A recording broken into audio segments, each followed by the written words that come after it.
Doctor హత్యాచార ఘటనపై విశాఖలో జూడాలు భగ్గుమన్నారు. KGH లో జూడాలు 6వ రోజు విధులను బహిష్కరించారు. ఆంధ్ర మెడికల్ కాలేజ్ దగ్గర బయట ప్రదర్శన చేపట్టారు. డాక్టర్ల రక్షణ కోసం ఒక ప్రత్యేకమైన చట్టాన్ని తీసుకురావాలంటూ వారు డిమాండ్ చేశారు. తమ డిమాండ్లపై కేంద్ర ప్రభుత్వం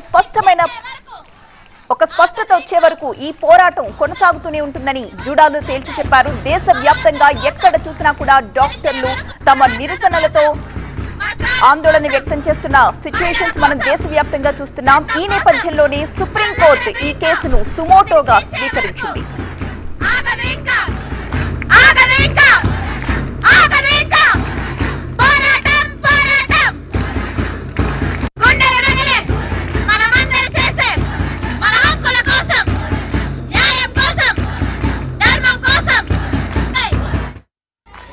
విశాఖలో జూనియర్ వైద్యుల ఆందోళన రోజు రోజుకు ఉధృతమవుతుంది. ఈ రోజుకి 6 రోజులుగా వీరంతా కూడా విధులు బహిష్కరించి రోడ్లపైకి వచ్చి మరీ బైఠాయించి నిరసన తెలుపుతున్నారు. కోల్కతాలో జరిగిన వైద్య విద్యార్థులపై అత్యాచారానికి నిరసనగా వీరంతా కూడా ఆందోళన చేస్తున్నారు.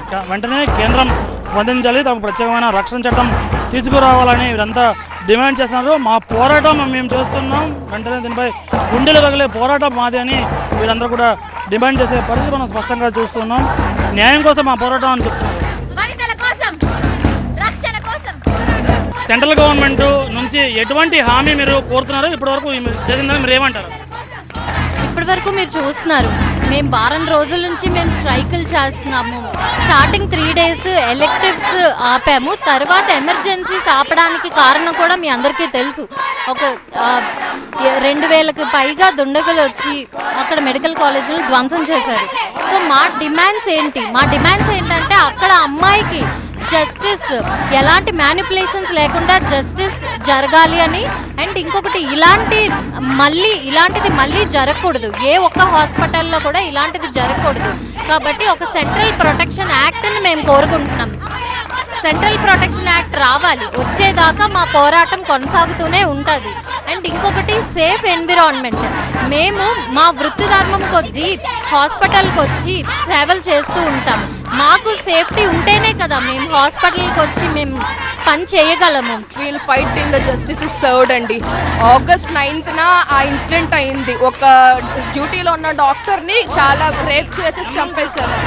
Till the justice is attained. మా డిమాండ్స్ ఏంటంటే the victim and the victim family should get justice. ఆ కేసు ఏదైతే అయిందో ఫేర్ ఇన్వెస్టిగేషన్ జరగాలి. Without any manipulation the investigation should be very fair. And who ever has committed that crime should be శిక్షించాలి, కఠినంగా శిక్షించాలి. ఆ అమ్మాయిని అంత బ్రూటల్గా రేప్ చేసి చంపేశారు. ఆ అమ్మాయి చేసిన తప్పేంటి అసలు? She is in the duty. That ఒక డ్యూటీ అవర్స్లో ఉన్న హాస్పిటల్లో ఉన్న డాక్టర్నే చంపేస్తే ఇంకా ఒక అమ్మాయి రేపు ప్రపంచంలోకి వెళ్ళి ఫ్రీగా తన వర్క్ని తను ఎలా చేసుకోగలదు? సెక్యూర్డ్గా ఫీల్ అవ్వాలి కదా. సో ఇది తాము అందరి పట్ల ఎంతో బాధ్యతగా ఉంటున్నాం. అందరి ప్రజల ప్రాణాల కోసం మేము విధులు నిర్వహిస్తాం, కానీ మా సేఫ్టీ లేదు. వెంటనే మా సేఫ్టీపై ప్రత్యేకంగా సెంట్రల్ గవర్నమెంట్ ప్రత్యేక చట్టం తేవాలి అని వీరంతా కూడా డిమాండ్ చేస్తారు. దీంతోపాటు హాస్పిటల్ అట్మాస్ఫియర్లో ప్రత్యేకమైన భద్రతను పెంచాలి, తమకు రక్షణ కల్పించాలి. అలాగే కోల్కతాలో వైద్య విద్యార్థులు జరిగిన అత్యాచార నిందితులను కఠినంగా శిక్షించాలి. దీనిపై 2 గంటలకు ఒకసారి కేంద్రం ఇంటెలిజెన్స్ ఇన్ఫర్మేషన్ తీసుకొస్తున్నప్పటికీ తమ డిమాండ్లపై వెంటనే స్పందించి ఒక ప్రకటన చేయాలి, లేకుంటే పోరాటాన్ని మరింత ఉధృతం చేస్తామని వీరంతా హెచ్చరిస్తున్నారు. కెమెరా పర్సన్ రసూల్తో ఖాజా టీవీని విశాఖపట్నం.